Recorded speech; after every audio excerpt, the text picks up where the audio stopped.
Will we ever get started on this house? Yes, we will.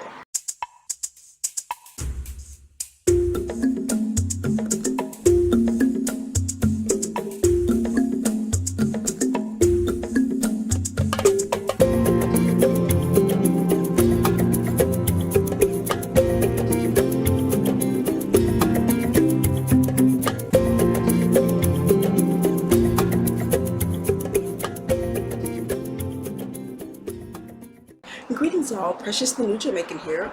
Welcome back to my channel. So happy you decided to tune in. First, let me thank all of you for your support and your patience with me in getting these videos out. In case you were wondering, I have not abandoned this channel. But before I go any further, to those of you who are new here, welcome, and please, everyone, go ahead and hit that subscribe button and the notification bell. So while you have been waiting, we too have been waiting on the parish council to give us our building permit. And this is taking way longer than we expected it to. In fact, it's taking way longer than it really should take. But bureaucracy, what are you going to do? But we've not just been sitting around waiting and trolling our thumbs. We've been actually working. I told you before that we have been interviewing plumbers, electricians, looking into solar companies. We've been shopping for supplies, for other household items that we did not ship in. And in fact, we have even finalized our contract with our plumber. We settled on a plumber, finalized a contract with him. We have finalized a contract with our electrician, and signed a contract with him as well. We wanted to make sure we got a plumber who had dealt with swimming pools, and we wanted to make sure we got an electrician who has worked with solar. We've also, speaking of solar, have hired a solar consultant and got that whole thing set up, and so we're working on that end. Thankfully, here in Jamaica, there are many options for solar companies. So Raymond, I'm saying we, like I was doing all of this, Raymond was doing the overwhelming majority of this, but Raymond was able to do a whole lot of research on many different solar companies here. We gone by some of the solar companies and had talks with them, and we then settled on this one person to put in our solar system. Turns out he works a lot with the electrician that we have contracted with, so that worked out great. We've also been receiving many quotes for our cabinetry, interior and exterior doors. We've even began to purchase some of the fixtures and other things in the house that we did not ship in. So we've been moving along. We haven't just been sitting there. We've also been getting really good advice from other people, and sometimes from unexpected sources. So we were talking with the foreman and planning the different schedule for the house. So when it came to digging the foundation, we determined how many workers we would need for that. And since we were going to be doing this by hand, we knew we were going to have to hire a crew. We also figured out how long this should take. After talking with the foreman, he said, this probably, I'm going to need about 6 guys. It's going to take about 2 weeks or so to do.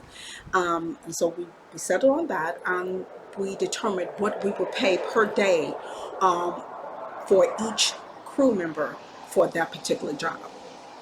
Well, when we started talking to the plumber about the situation, and again, this is a plumber, we're talking about the foundation, he was like, no, no, no, no, do not pay by the day, pay by the job. Now, we'd heard this before from someone on Facebook. There's a Facebook page, and if you've not seen this page, you should probably go and check it out. It's called Black Expats Repats in Jamaica. It's a Facebook page there. Someone on that page was saying, don't pay anyone by the hour or the day. You pay them by the job. Because now the plumber did not explain why he was saying no, no, no, don't do that. But he was just saying just don't do it, regardless of the situation. Do not pay by the day, pay by the job. Well, we knew he didn't say why, but we kind of knew why.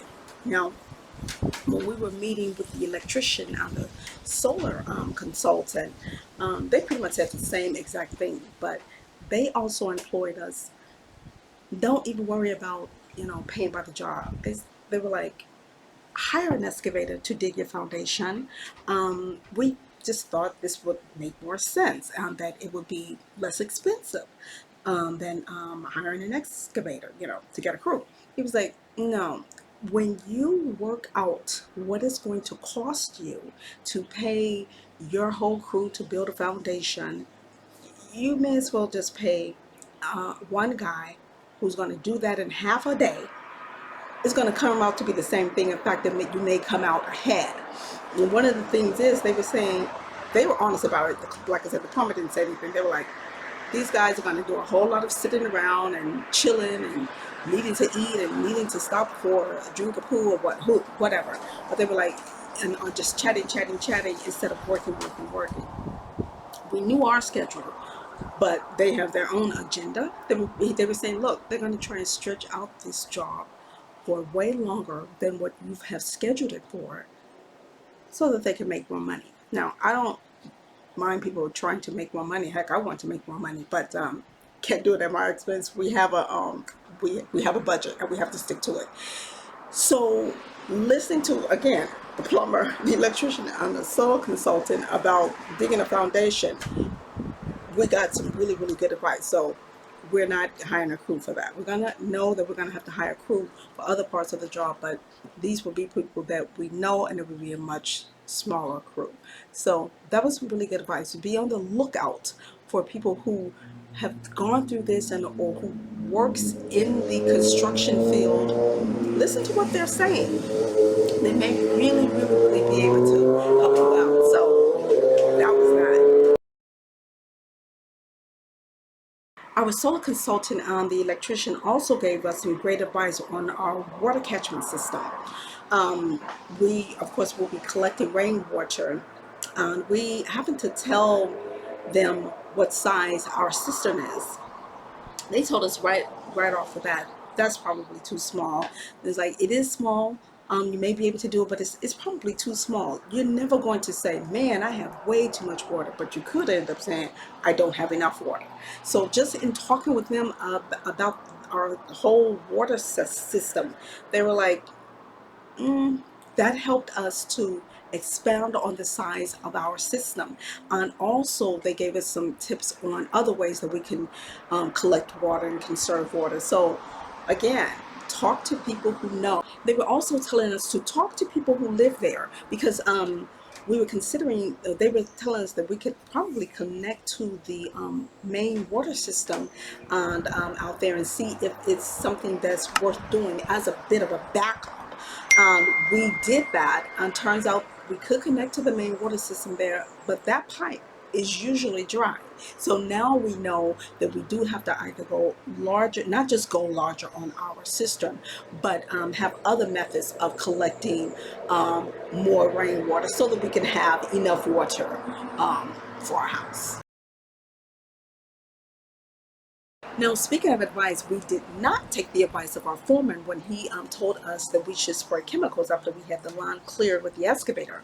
But we did not want to put chemicals on the lawn, so we just told him no. And he was letting us know that the chemicals would help prevent weeds from growing back. Now, he was well aware that we were not going to get started on our building right away. So, he, but we didn't listen, and yeah, that ended up being an issue. Let me show you, give you as a reminder, what the property looked like after we had the lawn cleared. So take a look at this.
So that is what the property looked like after we had everything cleared and we had the excavator to dig our pool, our pond, our pit, and our cistern. Now, if you recall, our cistern had a big rock in it that needed a jackhammer to break it up. Well, here is what we encountered when we came back to the lamb with the jackhammer to break up that rock of the cistern.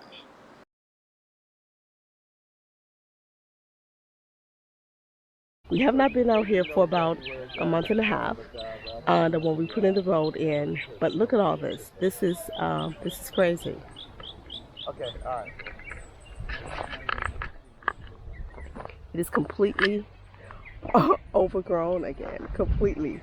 The driveway is completely overgrown as well. Look at all that. Unbelievable. That's crazy. It's crazy. But completely overgrown. And the thing is, it hasn't rained that much. I think Jamaica's going through a bit of a dry spell, and it has not rained that much. And still, particularly in this area, it is this stuff grew back with the quickness. Now I understand what Glenn was talking about, how we should have sprayed it. Yeah, so that's where we are. We'll see how this goes. We should have taken Glenn's advice. We were so disappointed when we drove up. We were like, oh my gosh, is that the loan? Is that the property? We could hardly drive up the driveway. There was so much weed, there was so much bush. And then we were trying to walk the property. We both wore short pants because I'm thinking, oh, it's cleared. And there was those tall weeds had, I think they're called Spanish needles. They were sticking all in our skin and on our clothes. But yeah, live and learn. We have since had Glenn spray the property, and so we're getting that whole thing cleared up. But yeah, now we know. So after the initial shock of seeing the lawn all bushed up again, we we came there to do a job. So we got to work on that cistern. So take a look at this to see the guy trying to break up the rock that's in the cistern.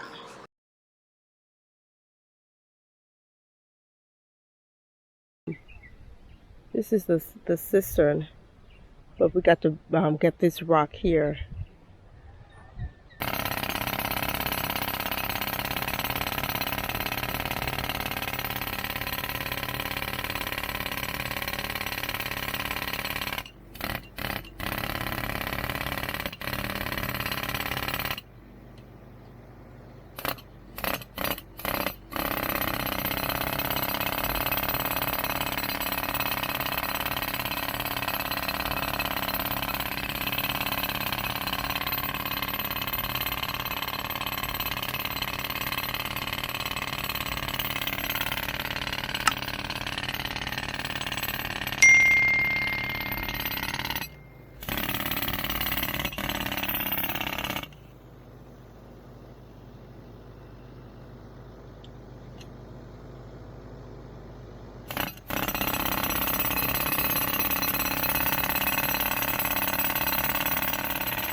this doesn't work. I don't know what the hell it is.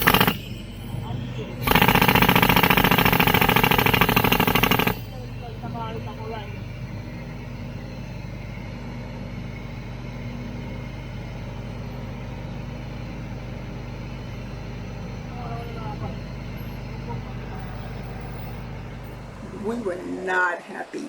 Raymond was like, oh my God, I mean, I don't know what we're going to do. I mean, we were thinking that it was the rock. It was kind of confusing because I'm like, that's limestone. Limestone is not that difficult. And it was the hammer. The equipment wasn't working properly. I thought something was wrong, you know. And then so the guy, the driver, who came with the jackhammer, had to go all the way to St. Margaret's Bay to get another jackhammer. And we're in East Portland. The property's in East Portland. You had to go all the way to St. Margaret's Bay. And that's about an hour's drive on a good day. But there's road construction. They're redoing the road. So we sat there for the longest waiting for that guy to come back. We had to eventually leave. We had to get back home. But we had to just trust that he was going to come back. We knew he was going to come back because he left the guy who was actually operating the jackhammer there at the site. But we had to leave. We couldn't wait any longer. We did pass him on the road. I don't know when he took off and when he got back or whether he stopped to do something, but it took him we were expecting to meet him on the road at a much closer point to the site than we actually met him. Now, anyway, he did show back up. They did get that job done. I will show you how that turned out in my next video. I'm also hoping that by that time the building permit process will be complete, but I'll let you know whether it is. Well, that's all I have for you today. I'm going to end it right here. I will be posting another video very shortly, so please stay tuned for that. Again, if you've not done so, please like, comment, subscribe to this channel, and hit the notification bell so that you will know every time I upload a new video. Signing off for now. Love, joy, and health to you, and I will see you in the next video. Peace.